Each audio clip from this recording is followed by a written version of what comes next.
Halo guys, selamat bertemu kembali di Akur Channel. Saat ini Mimin ingin membagikan kembali alur cerita Swallow Star episode 110 atau episode 136, dan tak bosan-bosannya, Mimin ingin memohon maaf yang sebesar-besarnya, dikarenakan untuk adegan dalam video dengan alur cerita, akan sangat berbeda, itu dikarenakan animasi terbarunya masih belum rilis juga. Baiklah, tidak usah basa-basi berlama-lama, selanjutnya kita langsung saja ke ceritanya. Di planet Changlan Star, di dalam dunia Tuan Sektor, Luo Feng dan kelompok 5 anggotanya dengan cepat membersihkan sisa-sisa pertempuran. Hahaha, benar-benar elit muda dari 100 bangunan harimau, wanita kecil ini benar-benar menggunakan komputer kuantum EAY. Aku tidak perlu membeli lagi, aku hanya akan menggunakan ini. Ucap Dewa Guntur sangat puas. Luo Feng menggunakan sesuatu yang melebihi AI, yaitu AI yang hidup, begitu juga dengan Hong yang menggunakan komputer kuantum AI dan Dewa Guntur hanya menggunakan komputer kuantum normal saja. Namun Dewa Guntur juga sudah memiliki cincin penyimpanan. Untuk senjata roh dari 6 prajurit bintang 9 level 9 ini bergabung bersama-sama dan tidak menambah harta karunnya. Tai Nanhe bergerak dan dengan cepat mengumpulkan setiap harta yang berharga. Di antara 6 prajurit tingkat 9 bintang, ada 3 pembaca roh dan 3 pejuang. Namun standar mereka dekat dengan penjaga Nuolan San, oleh karena itu mereka hanya berada di bawah 100 bangunan harimau, yang dikirim hanya untuk membantu melindungi kedua elit kali ini. Aogu, senjata roh terbang ini akan menjadi milikmu. Ucap Lu Feng. Tai Nanhe, kamu bisa mengambil senjata genetik mana saja yang kamu suka. Kembali Lu Feng menjelaskan. Kemudian untuk cincin penyimpanan ini. Tatapan Luo Feng menyapu Dewa Guntur, Aogu, Tai Nanhe dan Hong. Dewa Guntur tiba-tiba berteriak, biarkan aku melihat cincin penyimpanan ini, yang aku gunakan masih kapasitas terkecil di antara kita berlima. Luo Feng dan Hong sudah memiliki cincin penyimpanan mereka sendiri, dan Dewa Guntur harus membeli untuk memilikinya. Kemudian dia membeli yang terkecil. Hahaha, ini benar-benar lebih besar dari yang aku miliki. Ucap Dewa Guntur sangat puas. Dewa Guntur, Tai Nanhe dan Aogu mengatur ulang dan bersiap. Setelah itu Lu Feng bersama kelompoknya dengan cepat meninggalkan tempat bekas pertempuran. Setelah tiba ribuan mil jauhnya di bawah gunung, Lu Feng dan kelompoknya berhenti. Langkah berikutnya, kita harus mencari batu sudut angin. Ucap Luo Feng memandang kelompok itu. Batu sudut angin hanya dapat ditemukan di satu tempat di dunia Tuan Sektor ini, tepat di inti dunia Guntur, Lembah Angin dan Guntur. Ucap Hong sambil melihat layar di lengannya, mengetuk dan melihat dengan lembut, dari sini ke Lembah Angin dan Guntur, jaraknya lebih dari 300.000 km, bahkan jika semuanya berjalan baik, akan memakan waktu sekitar 1 bulan untuk sampai ke sana. Jarak 300.000 km. Dalam dunia Tuan Sektor sendiri memiliki beberapa perbedaan dengan dunia biasa yang ada di luar dunia Tuan Sektor. Satu adalah bahwa gravitasinya sangat kuat. Dua, Luo Feng dan kelompoknya tidak bisa terbang lebih tinggi, oleh karena hal tersebut mereka harus bergantung pada pengawasan keamanan Babata. Jika semuanya berjalan lancar, mereka mampu melakukan perjalanan sekitar 10.000 km sehari. Berarti ketika harus menempuh sejauh 300.000 km, maka masih akan memakan waktu sekitar 1 bulan perjalanan. Kawanan badak bertanduk besi dapat ditemukan hidup di beberapa tempat di dunia ini, tetapi mereka semua jauh dari wilayah inti. Tidak peduli kemana kita pergi untuk berburu badak bertanduk besi, kita akhirnya masih harus menuju ke Lembah Angin dan Guntur. Dewa Guntur mengerutkan alisnya. Aliansi tentara bayaran semesta ini mengatur misi ini jelas untuk membuat kita menjelajah dunia Tuan Sektor, setidaknya setengah dari dunia penguasa sektor harus dapat dijelajahi. Di dalam dunia Lord Sektor, ada banyak bencana alam dan risiko yang bakal dihadapi. Bepergian melalui setengah dari dunia, seseorang pastinya akan menghadapi banyak situasi hidup ataupun mati, bahkan dengan sistem pengawasan, itu tidak banyak digunakan terhadap bencana alam. Ini adalah pelatihan, pengalaman, dan eliminasi. Luo Feng menggelengkan kepalanya, aliansi mercenari semesta ingin menghilangkan kelompok orang yang tidak cocok untuk mereka. Jika mereka bahkan tidak bisa melewati ini, mereka tidak akan memiliki hak sama sekali di masa depan untuk berkeliaran di alam semesta yang berbahaya. Setuju. Ucap Hong mengangguk. Dari tempat kita sekarang, menuju ke inti dunia Tuan Sektor, lembah, angin dan guntur, ada 3 rute, semua orang melihat, mana yang harus kita ambil. 3 rute ini, ucap Dewa Guntur melihat peta di layar, semua sangat berbahaya. Ucap Dewa Guntur menambahkan, rute pertama, kata Luo Feng. Rute pertama memiliki banyak wilayah binatang buas, tentu saja ancamannya lebih rendah. Tentu ini hanya dibandingkan dengan 2 rute lainnya. Baiklah, rute pertama saja. Ucap Hong sambil mengangguk. Kalau begitu ayo berangkat, kata Dewa Guntur. Luo Feng dan kelompoknya mulai bergegas melalui perjalanan terpanjang mereka di dunia Tuan Sektor. Mereka tidak berani terbang di udara, yang hanya akan menarik semua binatang buas, itu sama saja dengan bunuh diri. Dunia Tuan Sektor adalah merupakan surga dan juga bisa merupakan neraka.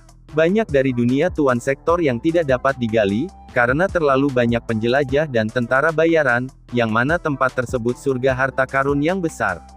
Pada saat yang sama, itu penuh dengan berbagai macam bahaya. Saat seseorang tidak berhati-hati, maka seseorang tersebut bisa kehilangan nyawanya. Namun, masih akan ada sejumlah besar penjelajah dan tentara bayaran semesta yang masuk. Dan dunia guntur ini telah lama digali, sekarang ini khusus digunakan sebagai alat untuk ujian tentara bayaran. Sementara itu di suatu tempat di samping semak berduri di dalam pegunungan Longsu, Chou Yu sendirian membawa pisau perangnya yang besar, dia menggertakkan giginya. Saat dia memikirkan suara lawan wanitanya dari sebelumnya, adegan beling biru, indah, menusuk dan mengiris prajurit bintang level 9, Chou Yu sangat terkejut dan marah. Seluruh tubuhnya tidak bisa berbuat apa-apa hanya gemetar karena marah. Ini adalah pertama kalinya dia memasuki dunia Tuan Sektor. Dia sebelumnya dikenal sebagai seorang jenius, bersama dengan para jenius lainnya, dia diasuh dan dilatih oleh 100 bangunan harimau, dan memiliki dasar yang kuat. Sementara pengasuhan itu membosankan, itu tidak memiliki bahaya bagi hidupnya. Namun kali ini, aku hampir mati, aku hampir mati. Hati Chou Yu bergetar di dalam, dia memiliki begitu banyak harapan dan impian untuk masa depan, dia telah membunuh banyak sebelumnya, tetapi ketika dia benar-benar menghadapi kematian itu sendiri, dia menyadari betapa dia ketakutan akan kematian tersebut.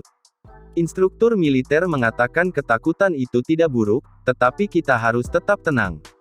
Ketakutan adalah bentuk energi, energi yang mampu membuat tubuh berevolusi. Tenang, ucap Chou Yu yang berangsur-angsur tenang, melihat pengawal di sebelahnya, memerintahkannya, bantu aku mengamankan lingkungan aku akan memasuki jaringan virtual alam semesta. Baik Tuan, ucap pengawal itu yang mematuhinya dengan hormat. 100 gedung harimau memiliki perintah terhadap semua elit muda yang memasuki dunia penguasa sektor untuk mengambil bagian dalam ujian ini. Mereka harus mengirim pesan kepada penyelia mereka setiap hari melalui jaringan virtual alam semesta. Jika kawan-kawan mereka meninggal, juga harus menjelaskan hal-hal semacam itu dengan mengirimkan email. Selama mereka bisa mengirim email itu dapat diartikan bahwa anggota tersebut masih hidup. Dalam jaringan virtual alam semesta, di Pulau Gunung Naga Hitam, seorang pria gemuk dengan 2 tanduk di kepalanya berbaring di kursi. Kemudian sebuah layar muncul di depannya, seketika sebuah pesan muncul di layar. Pesan lain dari laporan tentang masih hidup, buka saja. Pria gemuk itu berkata perlahan.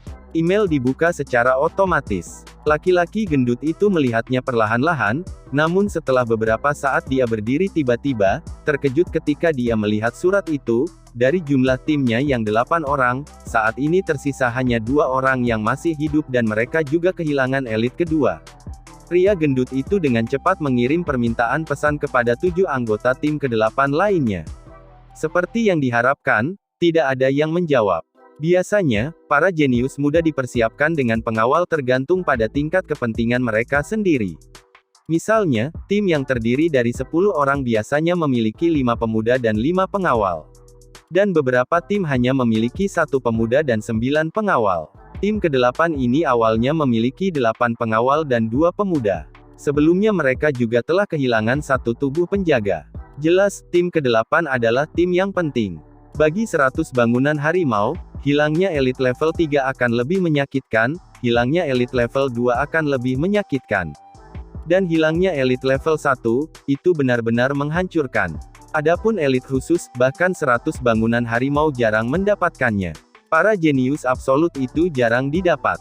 Di dalam ruang semesta, pria gendut itu membuka matanya dan melihat keluar melalui simulator eksternal, melihat benda-benda besar di ruang yang jauh. Karena kita hampir berada di markas, aku pribadi akan menyampaikan laporan ini. Benda besar itu adalah sebuah planet. Berbicara dengan benar, itu adalah objek paduan yang dibuat untuk memodelkan sebuah planet. Ini adalah markas 100 bangunan harimau. Planet bintang harimau hitam ini, pada dasarnya adalah benteng planet yang besar.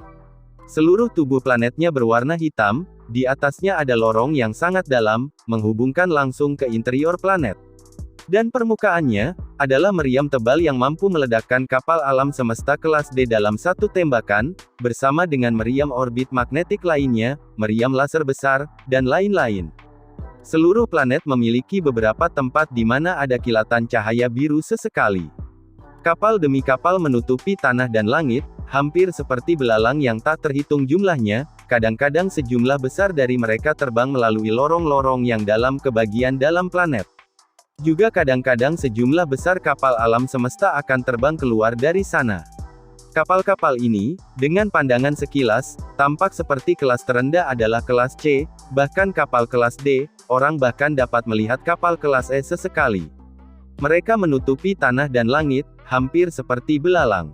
Dan benteng planet ini adalah objek yang sangat besar, sepertinya menelan sejumlah besar kapal ini. Di sini, ini adalah salah satu dari 4 organisasi besar Kekaisaran Gunung Naga Hitam, markas besar 100 bangunan harimau. Ada banyak tuan sektor yang telah ditempatkan di sini selama bertahun-tahun. Seluruh planet ini dulunya adalah planet mineral yang sangat normal dan menghabiskan banyak uang dan kekayaan surgawi untuk mengubahnya menjadi benteng itu. Benteng planet, pria gendut itu duduk di kapal alam semesta, mengikuti sinyal tarikan benteng planet itu. Ia mengikuti salah satu permukaan bintang harimau hitam di banyak lorong yang dalam dan terbang masuk. Dari luar angkasa, lorong-lorong ini tampak kecil dan tidak mengesankan, namun ketika seseorang terbang mendekatinya, dia akan menyadari bahwa setiap gang lebarnya lebih dari 100 km. Kapal alam semesta memasuki lorong yang dalam. Instalasi baru sudah siap. Pria gemuk itu melihat dengan hati-hati pada kedua sisi dinding di dalam gang. Dinding-dinding itu tampaknya memiliki beberapa bingkai paduan hitam yang seperti lipan, yang tertanam di dalam dinding itu sendiri. Sebentar lagi, kapal semesta berlabuh di Teluk Dok. Pria gendut mengenakan jubah biru, mengikuti jalur luas yang memiliki langit dan awan disimulasikan di kedua sisi.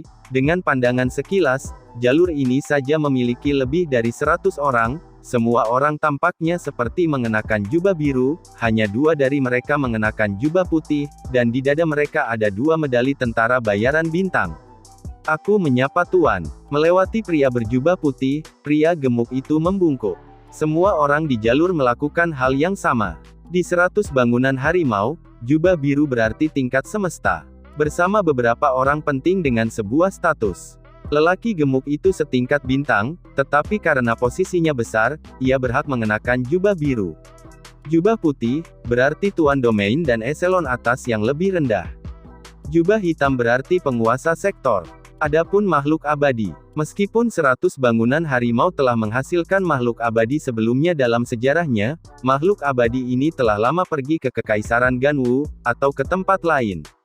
Bagi makhluk abadi, Kekaisaran Gunung Naga Hitam, kolam kecil ini tidak bisa menampung mereka.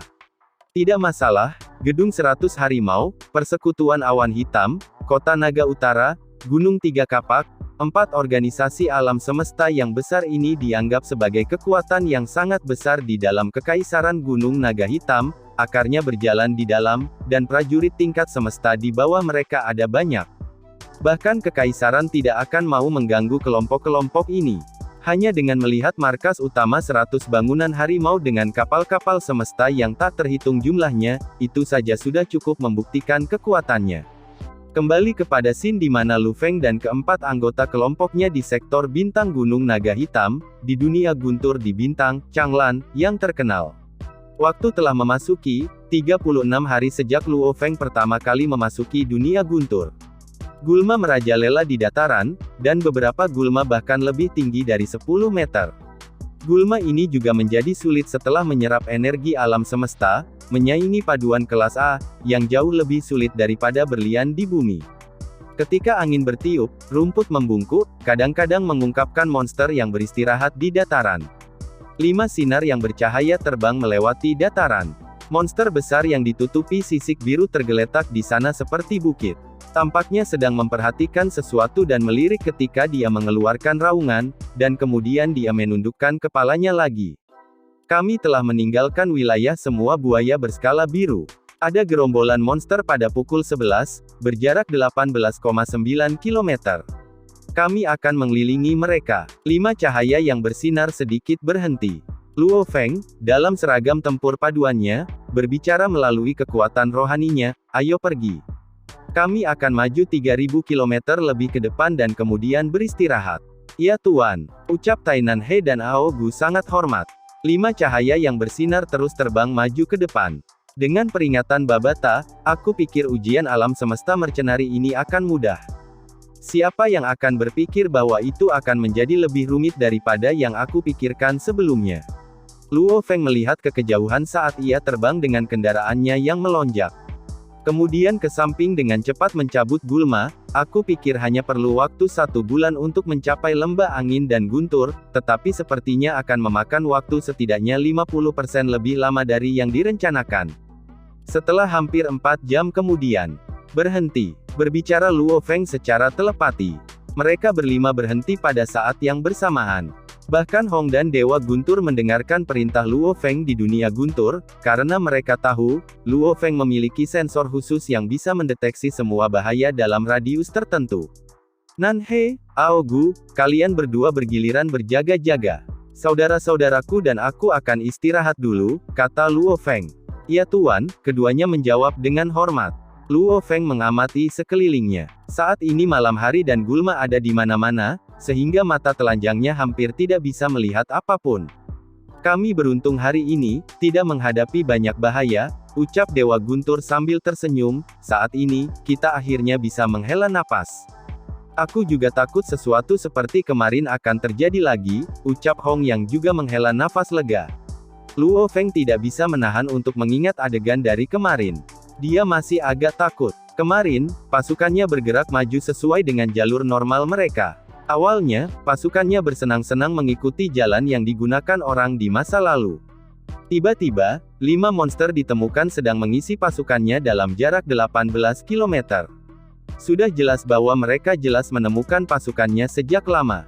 Jika tidak ada yang menghalangi penglihatan mereka, adalah hal biasa bagi para pejuang tingkat bintang untuk melihat melewati jarak lebih dari 100 km. Sebenarnya tidak terlalu sulit untuk melarikan diri dari 5 monster itu, karena gulma ada di mana-mana. Namun, mungkin salah satu monster itu memiliki hidung yang luar biasa, jadi mereka terus mengejar. Sementara mereka mengejar, mereka bahkan meraung berulang kali, yang menarik perhatian monster lain di dataran sekitarnya. Awalnya 5 monster, kemudian lebih dari 100 monster yang akhirnya mengejar pasukannya. Akhirnya, dengan Ao Gu dikombinasikan dengan beling tembaga bibrida, dan 2 penjaga perak cair, pasukan mereka melakukan apa saja untuk melarikan diri. Kami beruntung kemarin, desah Luo Feng, jika gerombolan ular cincin hitam itu muncul lebih awal dan bekerja sama dengan ratusan monster untuk mengelilingi kita, kita mungkin tidak akan bisa melarikan diri. Gerombolan ular cincin hitam. Dewa Guntur melotot, jangan ingatkan aku. Setiap kali aku memikirkan kemarin aku agak takut. Kemarin adalah hari terburuk yang kami alami di dunia guntur. Bertindak bijaklah dan berlatihlah perintah Hong, ada sangat sedikit kesempatan untuk berlatih di dunia guntur. Luo Feng dan Dewa Petir tidak berbicara lagi dan kemudian menutup mata untuk berlatih. Luo Feng cukup senang dengan hari-hari pelatihannya di dunia guntur. Meskipun beberapa kecelakaan telah terjadi dalam perjalanan mereka dan semuanya hampir terbunuh beberapa kali. Tekanan semacam ini, menyebabkan mereka meningkat sangat cepat dalam 36 hari terakhir. Mungkin karena dunia guntur dikemas dengan esensi energi alam semesta, menyebabkan mereka berlatih lebih cepat. Atau mungkin karena, katalis evolusi, yang mereka terima dari alam semesta virtual. Bagaimanapun, 36 hari ini, bersama dengan hari-hari mereka yang bergegas dari bintang Bailan ke Dragon Star, dan kemudian dari Dragon Star ke Changlan Star, dalam 2 bulan ini, Luo Feng mampu melangkah ke bintang level 2, dari bintang level 2. Ini hanyalah perbaikan dari tubuh itu sendiri. Peningkatan terbesarnya adalah kemajuan yang dibuatnya dengan soaring shuttle dan segel jiwa. Di dalam ruang virtual pribadi Luo Feng. Di gunung besar yang memasuki awan, Luo Feng muncul dengan jubah putih. Di sebelahnya adalah kastil berwarna merah darah yang didirikan di puncak gunung. Ketika itu pintu kastil terbuka. 18 batu golem berteriak dengan hormat. Luo Feng segera memasuki kastil. Di bawah kepemimpinan beberapa wanita cantik, dia memasuki ruang pelatihan. Keempat sisi ruang pelatihan terdapat rak buku yang berisi banyak buku. Ini semua adalah panduan pelatihan dari Sekte Planet Yunmo. Luo Feng segera berjalan ke salah satu rak buku di satu sisi dan mengeluarkan buku emas Oul Segel Jiwa Part 2. Dengan jubah hitamnya, iblis bermata merah itu duduk di sampingnya dan mengunyah apel merah. Dia melirik Luo Feng dengan cepat dan mulai mengunyah apelnya lagi seolah-olah tidak ada yang terjadi. Tiba-tiba, dia terdiam dan berhenti mengunyah, lalu menatap Luo Feng. Dia dengan hati-hati melihat buku yang dipegang oleh Luo Feng. Luo Feng, Babata berteriak karena terkejut. Ada apa? Ucap Luo Feng memandang Babata dengan ekspresi bingung di wajahnya. Kamu telah menyelesaikan dasar-dasar segel jiwa. Ucap Babata yang berkata dengan heran. Di Sekte Planet Yunmo, segel jiwa ada di atas. Sejak Luo Feng menerima manual pelatihan ini, dia mempelajari semua dasar-dasar dari semua manual pelatihan yang Babata anggap sebagai prioritas tinggi. Setelah itu, ia mulai belajar sesuai minatnya. Luo Feng terutama berfokus pada segel jiwa dan menara kekosongan. Karena, menurut manual pelatihan, Master Planet Yunmo jelas bangga akan dua manual pelatihan ini. Penguasa planet Yunmo pernah berkata dalam manual pelatihan segel jiwa, metode segel jiwa adalah teknik terpenting dalam Sekte Planet Yunmo kami, dan juga merupakan alasan terbesar bagi aku, Huyanbo, untuk naik ke puncak kekuasaan. Dan penguasa planet Yunmo juga berkata di Menara Kekosongan, siswa muda, kamu tidak perlu bersantai dalam pelatihan Menara Kekosonganmu. Jika aku bisa menyelesaikan menara 7 lantai, menara kekosongan saat itu, aku tidak akan mati. Saat menjelajahi alam semesta, karena teknik pertahananlah sebenarnya yang sangat penting. Jadi, Luo Feng selalu mempraktikkan kedua teknik ini dengan serius. Teknik pelatihan membutuhkan banyak waktu, energi, dan bakat. Namun, Luo Feng baru-baru ini memiliki manual pelatihan ini. Meskipun kekuatannya meningkat cukup cepat, faktor utamanya adalah karena tubuh binatang bertanduk emas. Jika tidak, menurut rencana Babata, dibutuhkan waktu 50 tahun untuk mencapai level bintang. Terutama karena dia perlu membangun fondasi yang kuat, jadi, setelah menghabiskan begitu banyak waktu, Luo Feng akhirnya memenuhi persyaratan paling dasar dari segel jiwa. Dan kekuasaan Menara Kekosongan masih tetap pada tingkat paling dasar dari tahap pertama. Apa, Babata, apakah itu aneh? Ucap Luo Feng terkejut. Kamu memenuhi semua persyaratan di dalam segel jiwa bagian 1. Ucap Babata. Aku sudah, kata Luo Feng. Hehehe, jiwa yang dipelihara oleh binatang bertanduk emas sangat kuat. Babata tidak bisa menahan diri untuk memuji, aku pikir itu akan memakan waktu beberapa tahun lagi. Luo Feng, mulai sekarang, kamu bisa berlatih 10.000 pisau segel jiwa di segel jiwa bagian 2. Ini adalah segel jiwa yang paling dasar. Setelah kamu benar-benar mempelajari 10.000 bilah segel jiwa, kamu akan memiliki kualifikasi untuk membentuk segel pengawal kamu, ucap Babata menjelaskan. Luo Feng mulai sedikit bersemangat setelah mendengarkan penjelasan Babata. Untuk benar-benar mengendalikan seseorang berdasarkan teknik segel jiwa sangat sulit.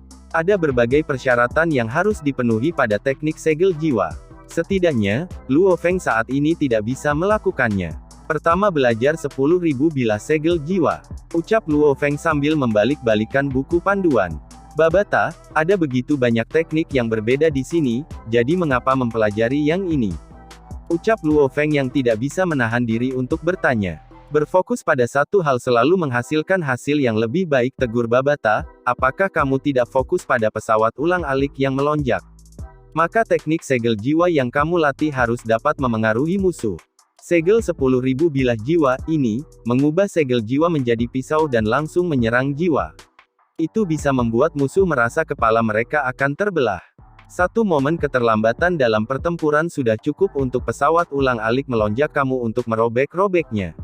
Mulailah sekarang. Melatih 10.000 pisau segel jiwa itu tidak mudah. Setelah kamu menyelesaikan pelatihan kamu, dengan kemajuan kamu pada segel jiwa, kamu akan dapat membentuk segel budak kamu.